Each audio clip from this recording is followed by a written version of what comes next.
اپنا یہ کھانے سے، حرام کھانے سے اور جھوٹ بولنے سے یہ کیوں منع نہیں کرتے تھے؟ تو اللہ تعالیٰ نے یہ ایک اصول ہے قرآن پاک کا کہ ایک انسان جو برائی کے راستے پر چل رہا ہے، جو لوگ اچھائی کے راستے پر چل رہے ہیں، ان کو فکر ہونی چاہیے اس کی. تو جو یہ ایک ذمہ داری کا احساس ہے، یہ جس بھی انسان میں ہوگا تو وہ بہتر ہوگا عام انسانوں سے. لیکن یہ سیلفش اپروچ کہ مائنڈ یور اون بزنس، برائی ہو رہی ہے تو ہوتی رہے، معاشرہ تباہ ہو رہا ہے تو ہوتا رہے، لوگ خراب ہو رہے ہیں تو ہوتے رہیں، وہ اگر کسی انسان کے اندر ہے تو وہ ایک اچھا انسان ہی نہیں ہے قرآن کے ریفرنس میں. تو انسانوں کو دوسرے انسانوں کے لیے فکر کرنی چاہیے، اور خاص طور پہ ان کی ہدایت کی فکر کرنی چاہیے. تو اللہ تعالیٰ نے فرمایا تم سب سے بہتر امت چلے آئے ہو، جو لوگوں کے لیے نکالی گئی. تم نیکی کا حکم دیتے ہو اور برائی سے روکتے ہو اور اللہ پر ایمان رکھتے ہو. اور اگر اہل کتاب بھی ایسا ایمان لے آتے تو ان کے لیے بہتر تھا. ان میں سے کچھ تو مومن ہیں اور اکثر نافرمان ہیں. لن یضروکم، نہیں وہ تکلیف پہنچا سکتے تم کو، الا اذن، مگر صرف چھوٹی سی تھوڑی سی تکلیف، اذیت، کچھ ایسی جملے، ایسی باتیں جو مسلمانوں کو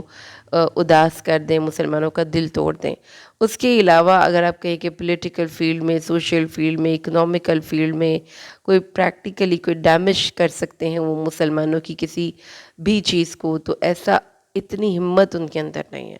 اتنے وہ اسٹرانگ نہیں ہیں. They are not strong enough کہ وہ مسلمانوں سے فرنٹ پہ آ کے لڑ سکتے ہیں یا جنگ میں آ کر ان کو ہرا سکتے ہیں. ہاں، وہ پیٹھ پیچھے چھرا گھونپنے کی اور مسلمانوں کے بارے میں یہ انٹرنیٹ پہ، سوشل میڈیا پہ کچھ کمپین وغیرہ چلانے یا ٹرولنگ کرنے کے علاوہ ان کے پاس اور کچھ نہیں ہے. مسلمانوں کو فرنٹ سے آ کے یہ نقصان پہنچانے کی جرت نہیں رکھتے. وَإِن يُقَاتِلُوكُمْ، اور اگر اتنا ان میں کوئی ڈیئرنگ بندہ آ جائے کہ وہ کہے کہ چلو ہم میدان جنگ میں مسلمانوں کا مقابلہ کریں گے، تو ان کی ساری ہوا میدان جنگ میں آتے آتے نکل چکی ہوگی. تو یولون الادبار، وہ اپنی پیٹھے پشت پھیر کر بھاگ جائیں گے. ثم لا ینصرون، پھر وہ ان کی مدد نہ ہوگی. تو یہ اللہ تعالیٰ نے بڑی، آپ قرآن کی حقانیت دیکھیے کہ جو بھی باتیں وہ خواہ کسی پولیٹیکل فیلڈ سے ریلیونٹ ہو، کسی خاص فرقے سے ریلیونٹ ہو، اس کو آپ ہسٹوریکل ایگزامپلس اور ہسٹوریکل ریفرنسز کے ساتھ پروف کر سکتے ہیں کہ یہود مدینہ سے کیسے دم دبا کے بھاگے تھے رسول صلی اللہ علیہ وسلم کے دور میں، اور پھر اس کے بعد جب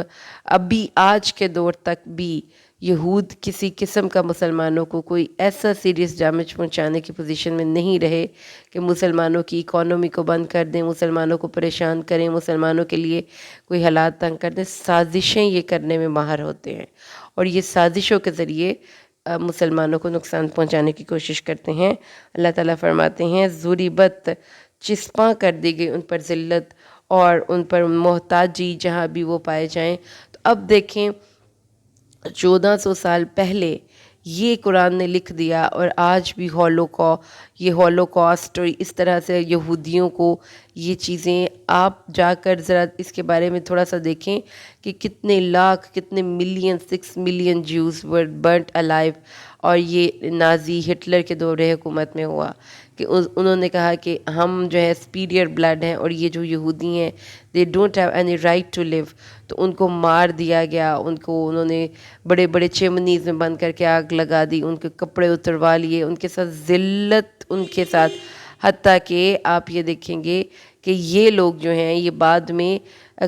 تتر بتر ہو گئے، ان کے ملک سے نکال دیا گیا. پھر انہوں نے بڑی مشکل سے اسرائیل ایک چھوٹی سی ریاست بنائی، اور وہ بھی کسی انسان کے سہارے پر. یہاں تو اللہ تعالیٰ نے فرمایا ہے کہ اب ان کا دنیا میں کہیں پہ بھی کوئی ٹھکانہ نہیں رہے گا، کوئی ایک سٹیبل گورنمنٹ نہیں ہوگی، کوئی ان کا ایک نام اور مقام اور وقار نہیں ہوگا. کیوں نہیں ہوگا یہ؟ کیونکہ اللہ تعالیٰ نے فرمایا الا بحبل من اللہ، اگر یا تو وہ دین اسلام کے دائرے میں آ جائیں، یا اللہ تعالیٰ کی رسی، اللہ تعالیٰ کی پناہ میں آ جائیں، یا کسی مسلمان کی پناہ میں آ جائیں. یعنی اللہ تعالیٰ نے فرمایا کہ انسانوں کی پناہ میں، کوئی مسلم یا غیر مسلم، اب جیسے کہ یہ ان کو سپورٹ کرتے ہیں یہودی لابی کو کچھ عیسائی، تو جس کی وجہ سے یہودی اس دنیا کو تھوڑا سا پریشان کرنے کی پوزیشن میں ہے. اگر آپ ان کی ریشو یا ان کی پرپورشن چیک کریں اور یہ دیکھیں کہ کیا وہ اس پوزیشن میں ہیں کہ مسلمانوں کو پریشان کر سکیں، تو جواب نہیں میں ہوگا۔ تو یہاں پر آ کر ایک بڑی خوبصورت بات آپ کو پتہ چلتی ہے، وہ یہ ہے کہ قرآن کی حقانیت واضح ہے اپنے ایک ایک دعوے میں کہ وہ کبھی بھی دنیا میں اکٹھے نہیں ہو سکتے۔ اور اللہ تعالیٰ نے فرمایا وَبَاءُوا بِغَضَبٍ مِّنَ اللَّهِ، وجہ اس کی کیا تھی کہ وہ اللہ کا بھاری غضب لے کر لوٹے، اللہ کی ناراضگی لے کر لوٹے۔ کیوں؟ وَضُرِبَتْ عَلَيْهِمُ الْمَسْكَنَةُ، اور پھر ان پر بے چارگی اور محتاجی مسلط کر دی گئی۔ ذالک، یہ اس لیے ہوا، کانو تھے وہ، یکفرون انکار کرتے اللہ کی آیات کا، وَيَقْتُلُونَ الْأَنْبِيَاءَ، اور وہ نبیوں کو قتل کرتے رہتے تھے، بغیر الحق، بغیر حق، نا حق، نبیوں نے ان کو سچی بات کی، ان کے دل کو پسند نہیں آئی، انہوں نے نبیوں کو اٹھ کے قتل کر دیا۔ تو یہ ان کی بے باکانہ ایک روش تھی، اپنے آپ کو ہر وقت صحیح ماننے والا ایک سوچ تھی، یا ان کے اندر یہ سوچ آ گئی تھی کہ ہمیں کوئی کیا کہہ سکتا ہے، ہم تو بالکل ہر چیز سے ایگزمپٹ ہیں، بلند ہیں، ہم نہ دوزخ میں چلیں گے، نہ ہم اللہ کی ناراضگی کا کبھی شکار ہوں گے، ہمارا جو جی چاہے کریں۔ تو یہ ایک ان کے اندر کی جو بری عادت تھی، جس کے نتیجے کے طور پر پھر وہ مستقل بنیادوں پر اللہ کی رحمت سے دور ہو گئے۔ جتنے بھی احکامات اللہ تعالیٰ نے ان کو دیے، وہ اس کو نافرمانیوں سے بدلتے تھے اور ہر چیز میں حد سے تجاوز کرتے تھے۔ یہ ان کی بری عادتیں تھیں، یہ نوٹ کر لیں۔ نافرمانی کرنا، ایروگنٹ ہونا، اور جو ایک اسپیسیفک دائرہ مقرر کیا گیا ہے کہ اس کے اندر رہنا ہے، جان بوجھ کے اس سے وہ باہر نکلتے تھے۔ تو اللہ کے غضب کا شکار ہوئے وہ لوگ، کیونکہ انہوں نے اللہ کی باتوں کو بودر نہیں کیا، پرواہ نہیں کی، توجہ نہیں دی۔ انسان کوشش کرتا رہے اور اس سے گناہ ہو جائے، یہ اللہ تعالیٰ کو برا نہیں لگتا، لیکن ایک انسان تکبر کرتے ہوئے، بے باک ہوتے ہوئے، ایروگنٹ ہوتے ہوئے، اپنی اللہ تعالیٰ کے احکامات کی پرواہ نہ کرے، اس کی دھجیاں اڑا دے، تو پھر ایسا بندہ اللہ کے غضب کا شکار ہوتا ہے۔ اللہ کے غصے کا، ناراضگی کا نہیں، غضب کا، بھاری غضب کا، کہ اللہ تعالیٰ کو ایسا بندہ غضبناک کر دیتا ہے۔ اور پھر اللہ تعالیٰ نے پھر اپنا جو ان پر عذاب مسلط کیا، وہ بھی عجیب ہی تھا، کہ دنیا میں کوئی عزت نہیں، محتاجی اور ذلت ہے، یا اس کو لوگوں کا سہارا ڈھونڈنا پڑے گا، کوئی حکومت نہیں، تتر بتر، یہ ان کے اوپر اللہ کا عذاب نازل ہوا۔ اگلی آیت پہ آ جائیے۔ لیسو، نہیں ہے، سوا برابر، من اہل الکتاب، اہل کتاب میں سے، امتن، ایک امت، قائمتن، قائم ہے، یتلونا، وہ پڑھتے ہیں، آیات اللہ، اللہ کی آیات کو، آنا اللیل، رات کے وقتوں میں، وہم یسجدون، اور وہ سجدہ کرتے ہیں۔ وہ سب برابر نہیں ہیں۔ اہل کتاب میں سے ایک جماعت حق پر قائم ہے، جو رات کے اوقات میں اللہ کی آیات کی تلاوت کرتے ہیں اور وہ اسی کو سجدہ کرتے ہیں۔ تو جو اللہ تعالیٰ نے یہاں پر اسٹیریوٹائپ ہونے سے ہمیں بچایا ہے، کہ کسی ایک کمیونٹی کا ایک بندہ غلط ہے تو اس ایک بندے کو، یا میجورٹی بھی غلط ہے تو اس میجورٹی کی وجہ سے جو مائنورٹی، کچھ کم لوگ بھی اگر اس نیکی کے راستے پر ہیں، اس برائی کے راستے سے اپنے آپ کو بچائے ہوئے ہیں، تو ان کو ان کا ڈیو کریڈٹ دیں، یہ نہ کریں کہ ساری کمیونٹی کو ایک ہی توپ کے گولے پر رکھ کر گولی سے اڑا دیں۔ تو اللہ تعالیٰ نے بھی ہمیں یہ بتایا، انٹلیکچولی ڈس آنیسٹ ہونا چاہیے، ڈس آنیسٹی اللہ کو پسند نہیں، ہمیں انٹلیکچولی آنیسٹ ہونا ہے۔ ہمیں یہ بتایا قرآن نے کہ اگر کوئی انسان کی کسی بھی کمیونٹی کے بارے میں آپ ان کی مورل ججمنٹ کر رہے ہیں، کیونکہ یہاں پہ ان کی مورالٹی کی بات ہو رہی ہے نا، ان کی کنڈکٹ کی بات ہو رہی ہے کہ وہ کیسا بیہیو کرتے تھے، ان کے بیہیویئر پہ جب اللہ تعالیٰ نے کمنٹری کی تو اللہ تعالیٰ نے کہا کہ ایروگنٹ تھے، تکبر کرتے تھے، حد سے گزر جاتے تھے، بات نہیں سنتے تھے۔ لیکن اللہ تعالیٰ نے یہاں پر ہمیں یہ بھی بات سمجھائی ہے کہ جو یہ لوگ تھے، اگر یہ چیکے برے تھے، لیکن ٹوٹل یہودی کمیونٹی کو ڈسکارڈ کر دیں کہ وہ تو ہے ہی اس طرح کے، یہ آپ کے پارٹ پر انٹلیکچوئل ڈس آنیسٹی ہوگی۔ تو بی آنیسٹ انف کہ آپ کسی بھی انسان کی اچھائیوں کو اکنالج کریں اور اس کی برائیوں کو اس میں سے مائنس کریں۔ یہ نہ کریں کہ ایک بندے کی بھی ججمنٹ میں ہم یہی کرتے ہیں، اچھائی ہے تو ٹوٹل اچھائی ہے، برائی ہے تو ٹوٹل برائی ہے۔ ہر کمیونٹی میں اچھے برے لوگ ہوتے ہیں، ہر انسان اچھائی اور برائی، اچھی اور بری عادتوں کا ایک مرکہ ہوتا ہے۔ تو اس لیے آپ کو اتنا آپ کے اندر سکیننگ پاور اور ابیلٹی ہونی چاہیے کہ انسانوں کو آپ اچھے طریقے سے دیکھ سکیں، انڈرسٹینڈ کر سکیں، جیسا کہ اس دور میں جو عبداللہ بن سلام تھے اور ان کے دیگر ساتھی تھے جو کہ مسلمان ہو گئے، تو ان لوگوں نے پھر جو یہودی تھے انہوں نے یہ پروپیگنڈا کیا کہ یہ تو ہماری کمیونٹی کے بدترین لوگ تھے، اس لیے انہوں نے ہماری کمیونٹی کو چھوڑ دیا، یعنی یہودیت کو. تو اللہ تعالیٰ نے فرمایا کہ یہ وہ لوگ ہیں جو راتوں کو سجدے کرتے ہوئے، عبادتیں کرتے ہوئے رات گزارتے ہیں. وَيُؤْمِنُونَ بِاللَّهِ، اللہ پر ایمان لاتے ہیں، قیامت کے دن پر ایمان لاتے ہیں. وَيَأْمُرُونَ بِالْمَعْرُوفِ، اور اچھائی کا حکم دیتے ہیں. وَيَنْهُونَ عَنِ الْمُنْكَرِ، اور برائی سے روکتے ہیں. وَيُسَارِعُونَ فِي الْخَيْرَاتِ، اور نیکیوں میں سبقت لے جانے والے لوگ ہیں. اور یہی لوگ ان کی کمیونٹی میں صالح ہیں، نیک ہیں، وہ گڈ بندے ہیں، ان کے اندر کی جو ابیلٹیز ہیں وہ بھی ویسٹ نہیں ہوئیں،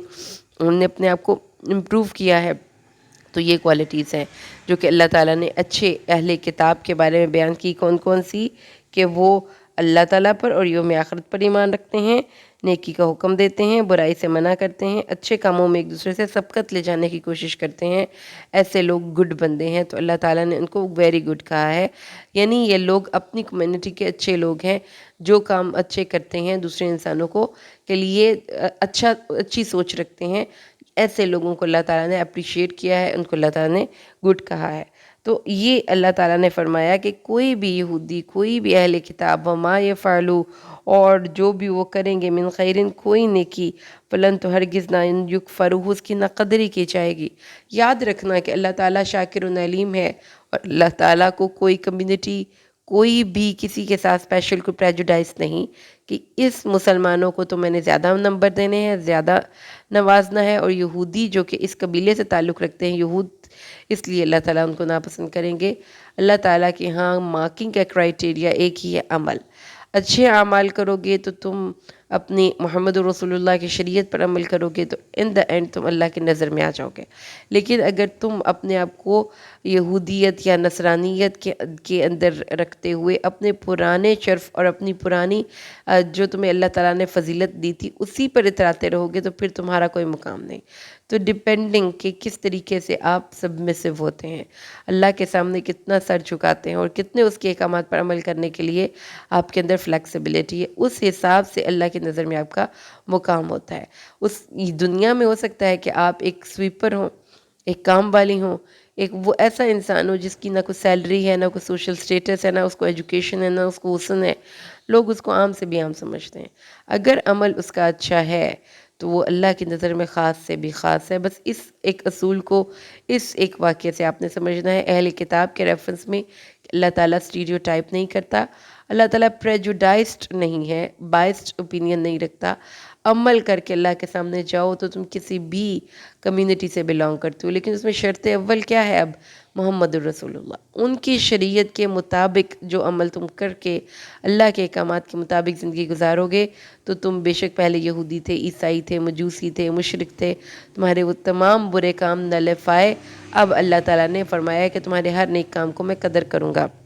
تو اللہ نے فرمایا کہ جو بھی نیکی وہ کریں اس کی نا قدری ہرگز نہ کی جائے گی. اللہ متقی لوگوں کو خوب جانتا ہے. اب کافروں کے دل میں ایک بات آتی ہے اور وہ کیا ہے کہ ان کے مال اور اولاد ان کو اللہ سے بچا لیں گے. تو اللہ تعالیٰ نے فرمایا کافروں سے ان کے مال اور اولادیں اللہ کی طرف سے کوئی کفایت نہیں کریں گی.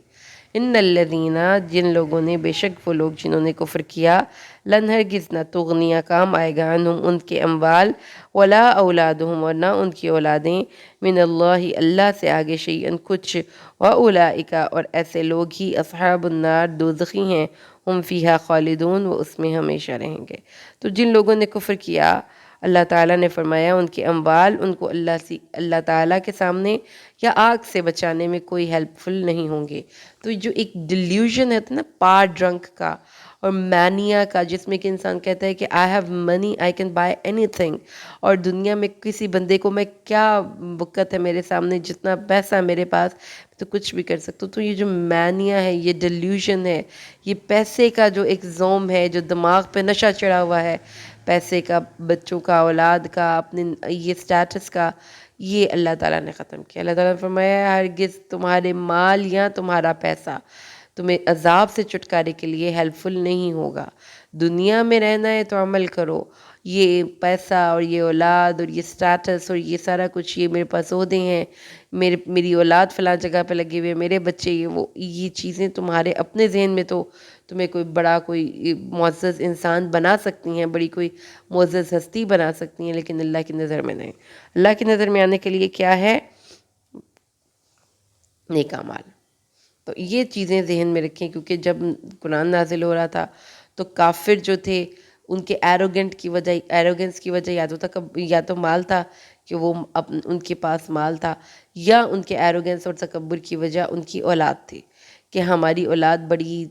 اسٹرانگ ہے، ہمیں بچا لیں گے، ہمیں سنبھالا دے لیں گے، اور اسی طریقے سے ان کے ذہن میں تھا کہ قیامت کا دن اول تو آنا نہیں، اور اگر آ بھی گیا بفرض محال آپ کے کہنے پر، تو وہاں پہ بھی ہم اللہ کی نظر میں اسی طرح معزز ہوں گے، جیسا کہ سورۃ الکہف میں بھی آپ نے پڑھا ہے کہ اس نے کہا تھا اپنے ساتھی کو کہ بھائی دنیا میں تو جو مجھے مال ملا ہے مجھے قیامت والے دن بھی یوں ہی ملے گا، اور ایسے ہی مال اور اولاد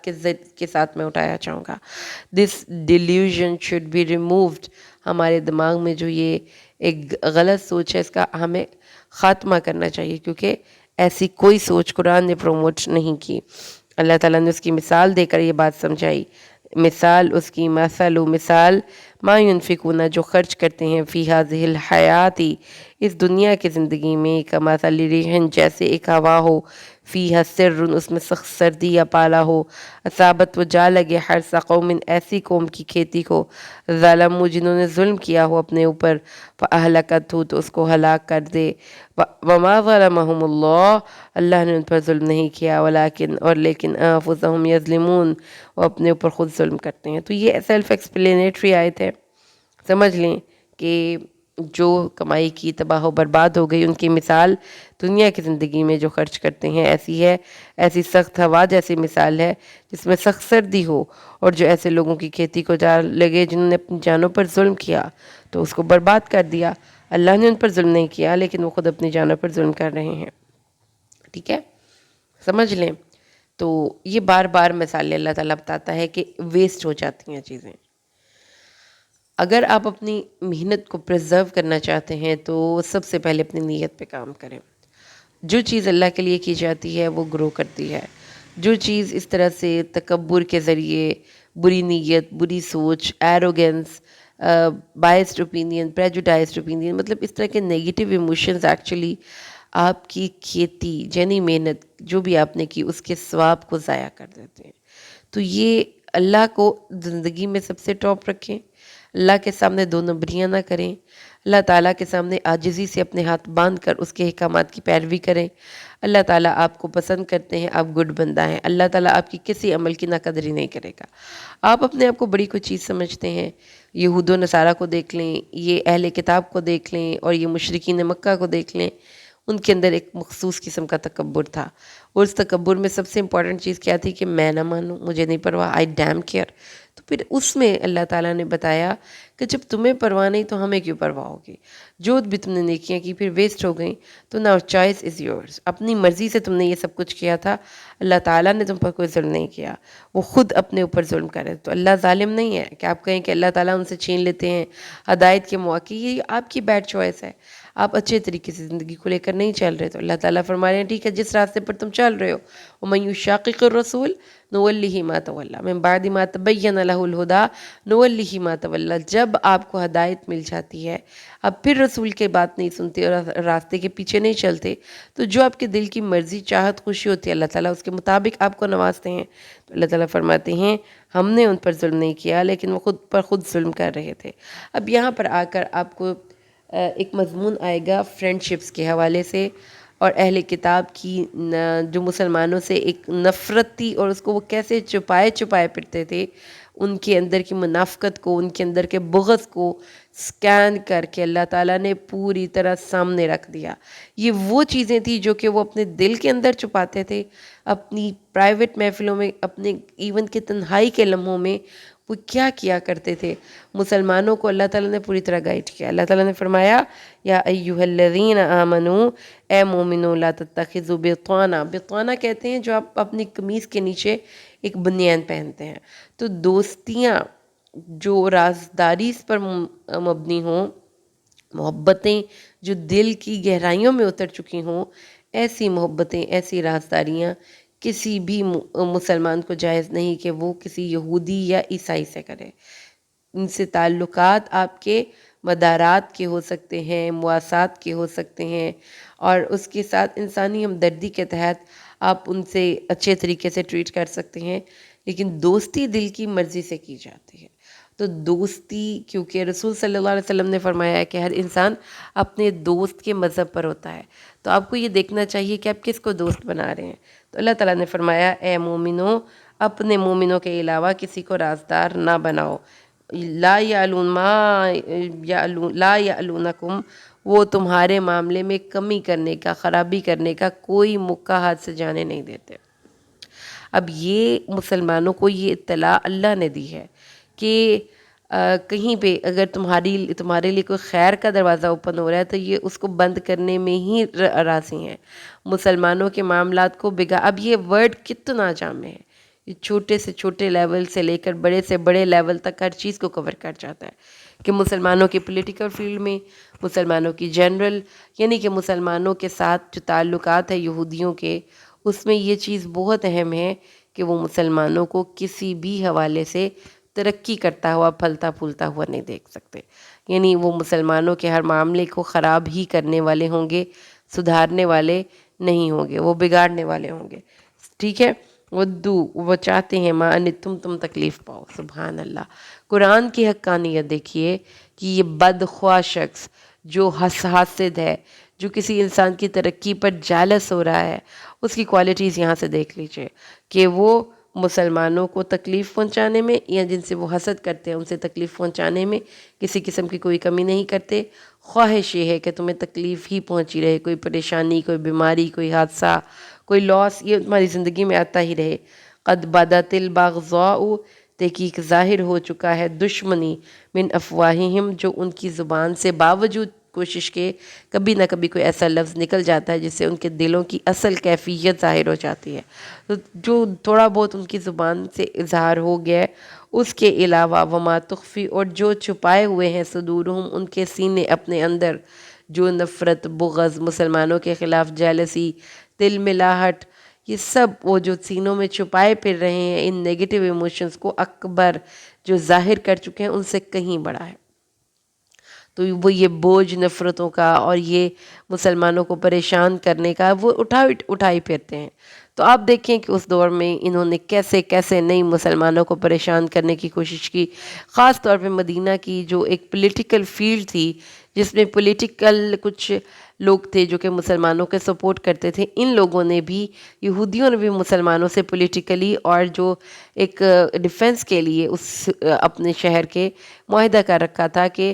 ہم مسلمانوں کے ساتھ کھڑے ہوں گے جب ہمارے شہر پر حملہ ہوگا۔ لیکن جب مدینہ پر سارا عرب چڑھ دوڑا تو ان لوگوں نے کیا کیا، یہ سارے یہودی قبائل بدعہد ہو گئے اور سب نے ہی نبی کریم کا ساتھ چھوڑ دیا صلی اللہ علیہ وسلم۔ تو یہ چیزیں اللہ تعالیٰ فرماتے ہیں کہ دلوں میں جو نفرتیں ہیں وہ ان کے عمل سے ظاہر ہو رہی ہیں، لیکن عمل سے جو ظاہر ہو رہی ہیں وہ تو اس کا کچھ پرسنٹ ہے، باقی تو ساری نفرتیں انہوں نے دل میں سٹور کی ہوئی ہیں مسلمانوں کے خلاف۔ قد بینا، ہم نے تمہارے لیے اب نشانیاں کھول کر بیان کر دیں کہ ساودھان رہیں،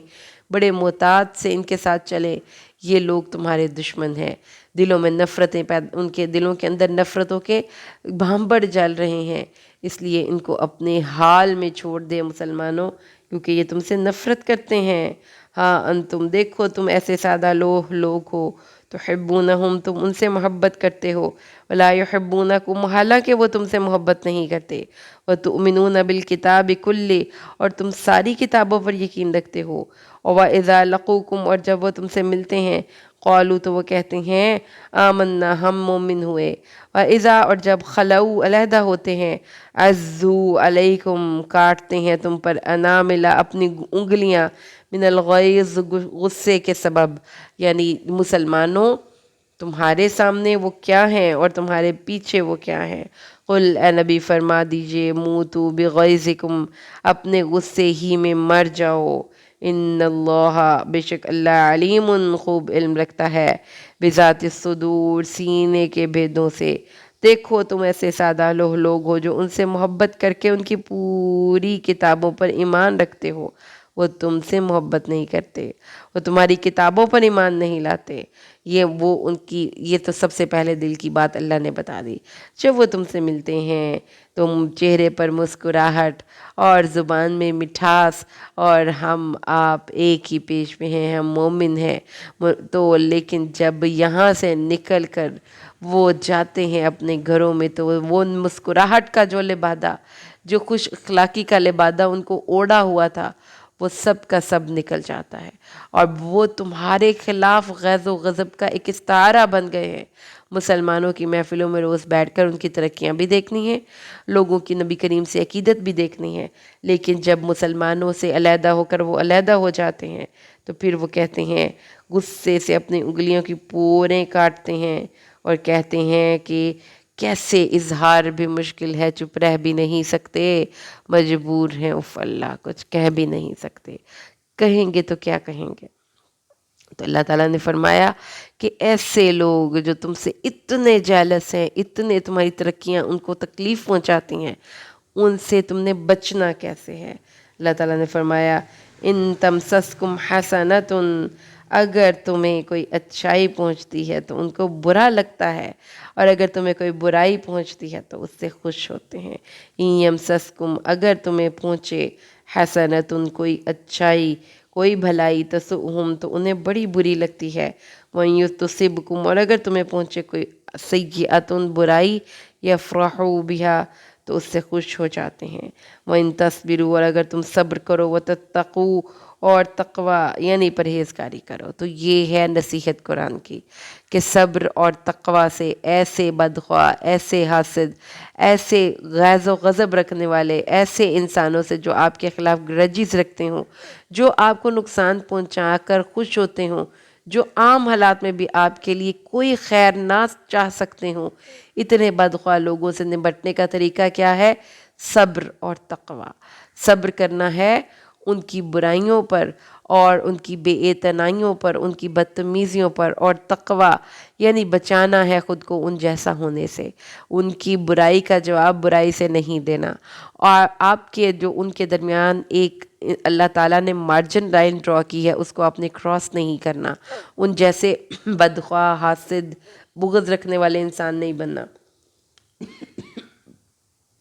اللہ تعالیٰ نے اگر فرمایا اگر تم صبر اور تقوی کرو گے، لا یضرکم، نہیں بگاڑ سکے گا تمہارا، کیدہم، ان کا فریب، شیئا، کچھ، جو بھی مکر و فریب وہ کرتے ہیں ان کا تمہیں کوئی نقصان نہیں پہنچے گا۔ ان اللہ، بے شک اللہ تعالیٰ، بما یعملون، اس کو جو وہ کر رہے ہیں، محیط، گھیرے ہوئے ہے۔ اللہ کو تو سب پتہ ہے، پتہ ہی نہیں ہے، گھیرنے کا لفظ سمجھ لیں جیسے کہ مکان کے گرد پولیس گھیرا ڈال کے بیٹھی ہو، جیسا کہ آپ کسی کمرے میں ہو اور آپ کے ارد گرد لوگوں نے گھیرا ڈال رکھا ہو۔ تو جو گھیرا ہوتا ہے نا، وہ کنسیپٹ ہی بڑا پیارا ہے کہ جس کے ارد گرد گھیرا ہوتا ہے، وہ پھر اس گھیرے کو آپ کہتے ہیں نا، اس کے مجرم کے خلاف گھیرا تنگ کر دیا، یعنی اس کو چاروں سائڈ سے پکڑنے کے لیے پلاننگ پوری کر لی گئی، کسی طرف سے بھی نہیں دوڑ سکتا۔ تو یہی اللہ نے فرمایا ہے کہ یہ اللہ کو انڈر ایسٹیمیٹ کرتے ہیں، اللہ کو سب پتہ ہے، اللہ کو تمہاری سارے کرتوتوں کا پتہ ہے، اور یہ کہ اللہ تعالیٰ تمہارے ارد گرد گھیرا ڈال کے بیٹھے ہیں، تو اس لیے اللہ کے اصول سے انحراف نہ کرو، اللہ کی پکڑ سے تم نہیں بچ سکتے۔ تو یہاں پر آ کر قرآن پاک نے ہمیں جو نصیحت مکمل کر دی کہ بدخواہ، حاسد اور اس طرح کے لوگ جو بغض رکھتے ہوں، دوسرے انسانوں کا مال، دوسرے انسانوں کے لیے خیر نہ چاہنے والے ہوں، ایسے لوگوں کے ساتھ ہم نے کیسے نپٹنا ہے؟ صبر اور تقوی سے۔ ان کی بدتمیزی کا ہم اینٹ کا جواب پتھر سے نہیں دیں گے، ہم اپنے معاملات کو اپنے رب تعالیٰ کے سپرد کریں گے۔ تو یہی اللہ تعالیٰ نے یہاں پہ فرمایا کہ اگر تمہیں کوئی بھلائی پہنچے تو انہیں بری لگتی ہے، اگر تمہیں کوئی تکلیف پہنچے تو اس پر خوش ہوتے ہیں، اگر تم صبر کرو اور ڈرتے رہو تو ان کی خفیہ تدبیر تمہیں کچھ نقصان نہ پہنچائے گی، بے شک اللہ وہ سب کچھ جو سے جانتا ہے جو وہ سب کچھ کر رہے ہیں۔ تو اہل کتاب کو مسلمانوں کو اللہ تعالیٰ نے بتایا اے مومنو اپنے سوا کسی کو دلی دوست نہ بناؤ، وہ تمہیں کسی طرح نقصان پہنچانے میں کوئی کمی نہیں کرتے، وہ ہر ایسی چیز کو پسند کرتے ہیں جس سے تم مصیبت میں پڑو، ان کی شدید دشمنی تو ان کے منہوں سے ظاہر ہو ہی چکی ہے، اور جو کچھ ان کے سینے چھپا رہے ہیں وہ زیادہ بڑا ہے، بے شک ہم نے تمہارے لیے آیات کھول کھول کر بیان کر دی ہیں اگر تم سمجھتے ہو۔ آگے اللہ تعالیٰ نے کیا فرمایا اس سے اگلی آیت میں، دیکھو وہ تم لوگ ہو کہ تم ان پر ایمان رکھتے ہو اور وہ تم پر ایمان نہیں رکھتے، اور تم ساری کتاب پر ایمان رکھتے ہو، اور وہ جب تم سے ملتے ہیں تو کہتے ہیں ہم ایمان لائے، اور جب اکیلے ہوتے ہیں تو تم پر غصے سے انگلیوں کے پورے کاٹ کھاتے ہیں۔ اب کہہ دے اپنے غصے میں مر جاؤ، بے شک اللہ سینوں کی بات کو خوب جاننے والا ہے۔ اور پھر اللہ فرماتا ہے اگر تمہیں کوئی بھلائی پہنچے تو انہیں بری لگتی ہے، اور اگر تمہیں کوئی تکلیف پہنچے تو اس پر خوش ہوتے ہیں، اگر تم صبر کرو اور تقویٰ یعنی ڈرتے رہو، بچائے رکھو اپنے آپ کو، تو ان کی خفیہ تدبیر تمہیں کچھ نقصان نہ پہنچائے گی، بے شک اللہ وہ سب کچھ جو کر رہے ہیں اس کا احاطہ کرنے والا ہے۔ بار بار کو الحمدللہ ہمارا 120 آیت پہ جا کے مکمل ہوا۔ اللہ سے دعا ہے اللہ تعالیٰ قرآن کو پڑھ کر عمل کرنا ہمارے لیے آسان کر دے، آمین۔ بارک اللہ لی ولکم فی القرآن الحکیم ونفعنی وإیاکم بالآیات والذکر الحکیم۔ السلام علیکم ورحمۃ اللہ وبرکاتہ۔